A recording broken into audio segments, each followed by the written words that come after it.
आगे कंटिन्यू करते हैं इस लेक्चर में टेम्परेचर एंट्रोपी प्लॉट।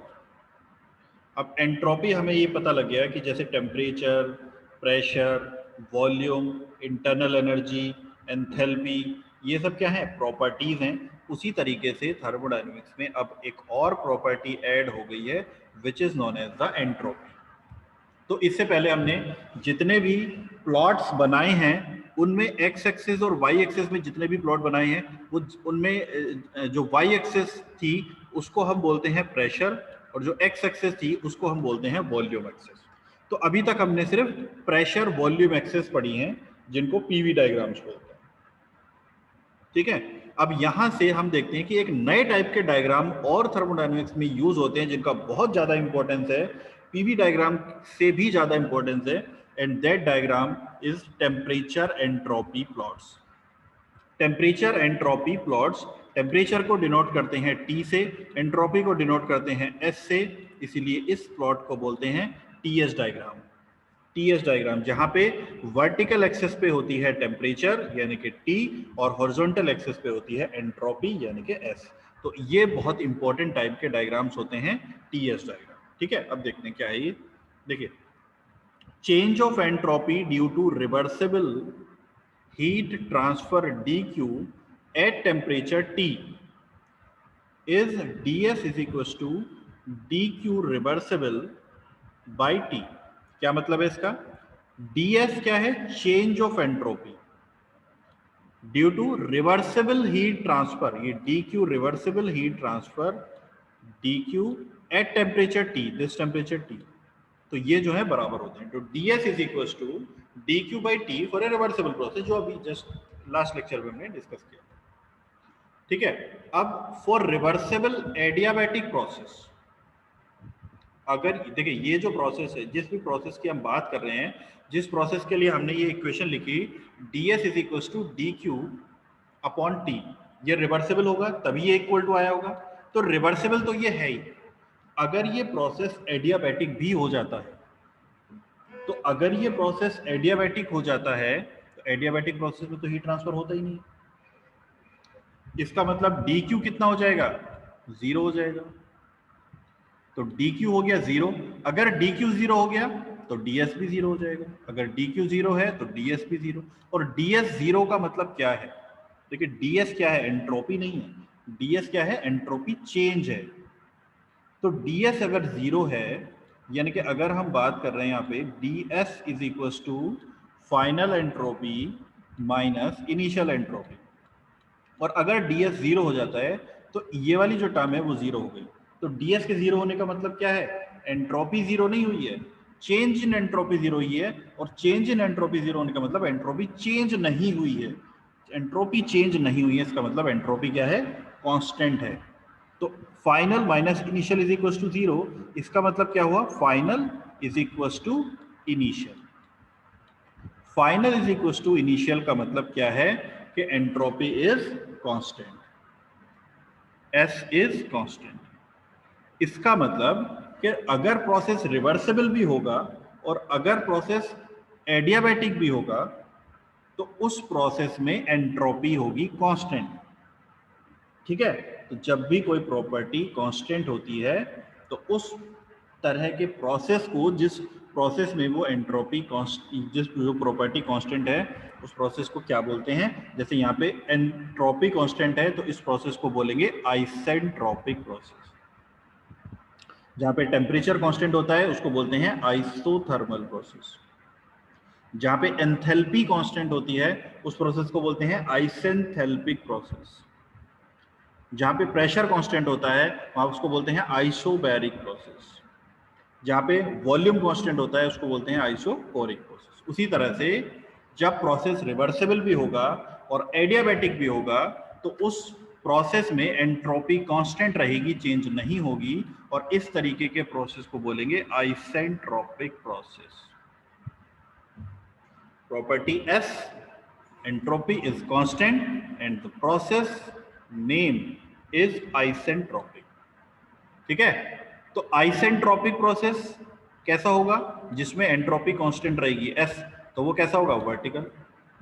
कोई वर्टिकल प्रोसेस में एंट्रोपी कांस्टेंट होगी ना, और आइसोथर्मल कैसा होगा, हॉरिजॉन्टल, वो तो आपको पता ही है, टेम्परेचर कांस्टेंट है आइसोथर्मल, तो हॉरिजॉन्टल आ जाएगा। टीएस डायग्राम पे, तो टीएस डायग्राम पे जो आइसोथर्मल प्रोसेस होगा वो हॉरिजॉन्टल लाइन होगा, और जो आइसेंट्रोपिक प्रोसेस होगा वो वर्टिकल लाइन होगा। उसी तरीके से जैसे कि कांस्टेंट प्रेशर प्रोसेस हॉरिजॉन्टल होता है पीवी डायग्राम पे, और कांस्टेंट वॉल्यूम प्रोसेस वर्टिकल होता है पीवी डायग्राम। ठीक है, तो that is the importance of temperature entropy plot.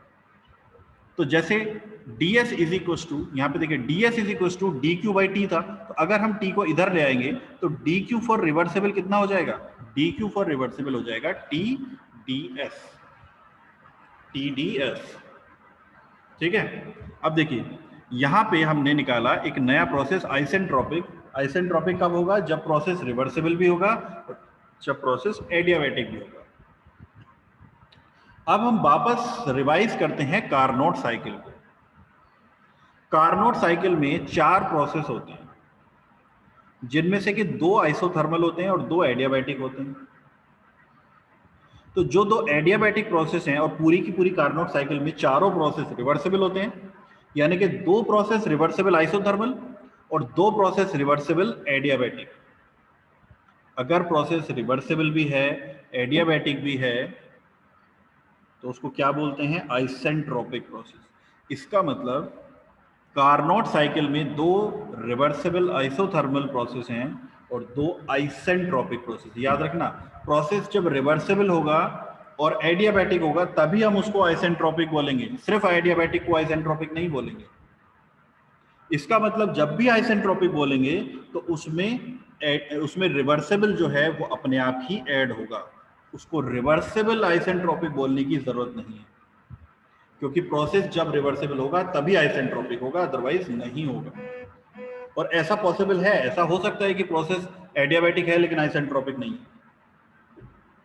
तो जब वो प्रोसेस रिवर्सिबल होगा तभी वो प्रोसेस आइसेंट्रोपिक कहलाएगा। इसलिए आइसेंट्रोपिक प्रोसेस के साथ रिवर्सिबल ऐड नहीं किया जाता कहीं भी, कभी भी। ठीक है, लेकिन बाकी के लिए कर सकते हैं। तो जो कार्नोट साइकिल है उसमें 2 रिवर्सिबल आइसोथर्मल प्रोसेस हो गए और 2 आइसेंट्रोपिक प्रोसेस। अब देखिए पहला प्रोसेस, अगर आप कार्नोट साइकिल को रिवाइज करें पीवी डायग्राम को, तो पहला प्रोसेस क्या था, रिवर्सिबल आइसोथर्मल, रिवर्सिबल आइसोथर्मल, ये बना दिया हमने। दूसरा प्रोसेस रिवर्सिबल आइसेंट्रोपिक, आइसेंट्रोपिक कैसा होगा, वर्टिकल। तीसरा प्रोसेस फिर आइसोथर्मल, और चौथा प्रोसेस फिर आइसेंट्रोपिक। तो अगर हम कार्नोट साइकिल को टीएस डायग्राम पे देखेंगे तो वो कैसी आएगी, एक रेक्टेंगल की फॉर्म में आएगी। ठीक है, किस तरह से आएगी, रेक्टेंगल की फॉर्म में आ जाएगी। 1-2 प्रोसेस रिवर्सिबल आइसोथर्मल, जिसमें Q1 process, Q1 amount of heat add हो रही थी। 2-3 आइसेंट्रोपिक प्रोसेस, जिसमें वर्क प्रोड्यूस हो रहा था, expansion process. 3-4 again reversible isothermal process, जिसमें हीट ट्रांसफर हो रहा था सिंक को, Q2। And 4-1 process isentropic process, जिसमें कंप्रेशन हो रहा था। तो जब कार्नोट साइकिल को हम टीएस डायग्राम पे प्लॉट करते हैं, तो टीएस डायग्राम पे जो कार्नोट साइकिल है वो किस तरीके की आती है, एक रेक्टेंगल की फॉर्म में आती है। This is the Carnot cycle on TS diagram, this is the importance of TS diagram, and this is the importance of isentropic process. ठीक है, अब हम क्या देख रहे थे कि जो रिवर्सिबल प्रोसेस के लिए Q है या डी क्यू है वो कितना होता है, अगर हम T को उधर ले जाते हैं तो ये हो जाता है T ds। अगर हम इसको इंटीग्रेट करते हैं तो कितना आ जाता है, डी क्यू। इंटीग्रेट करते हैं तो किसी प्रोसेस के लिए, तो प्रोसेस इनिशियल स्टेट से फाइनल स्टेट तक TDS। Suppose initial states are T1 and final state are T2, तो इसका जो इंटीग्रल है वो कितना हो जाएगा, देखिए T तो कांस्टेंट है तो T आ जाएगा बाहर, तो ये कितना हो जाएगा ds का S2 माइनस S1। तो for a reversible process dq जो है, dq is equal to T S2 minus S1। ठीक है, अब देखिए जब आइसोथर्मल प्रोसेस होगा तभी ये T बाहर आएगा, आइसोथर्मल प्रोसेस में तो T बाहर आएगा, बाकी प्रोसेस में T बाहर थोड़ी आएगा। तो T is constant for isothermal process, isothermal process के लिए T आ जाएगा बाहर, तो ये हो जाएगा D सिर्फ इंटीग्रल 1 से 2 ds, और ds का हो जाएगा फाइनल माइनस इनिशियल, यानी कि s2 माइनस s1। ठीक है, तो dq is equal to t ds या t s2 माइनस s1 या t final entropy minus initial entropy. अब आते हैं कार्नोट साइकिल पे वापस से। तो कार्नोट साइकिल की इफिशियंसी क्या थी, 1 माइनस Q2 अपॉन Q1 या Q1 minus Q2 upon Q1 by net work transfer upon net heat transfer. Net work transfer Q1 minus Q2 और नेट हीट ट्रांसफर Q1। ठीक है, sorry, net work transfer upon heat input. ये this is Q1 is not the net heat transfer, this is the heat input. तो heat input कितना है, Q1 है। तो net work transfer Q1 minus Q2 और heat input Q1। अब देखिए Q1 क्या है, Q1 is the heat added at constant temperature, यानी कि आइसोथर्मल प्रोसेस। तो आइसोथर्मल प्रोसेस के लिए हीट एडेड कितना होता है, T final entropy minus initial entropy. Process है 1 2, फाइनल एंट्रोपी होगी S2, इनिशियल एंट्रोपी होगी S1। तो Q1 कितना आ जाएगा, T1 S2 माइनस S1। ठीक है, माइनस माइनस यहां पे आ गया। ये क्या है, Q2। Q2 क्या है, हीट रिजेक्टेड। देखिए Q2 को हम थोड़ा ध्यान से देखते हैं।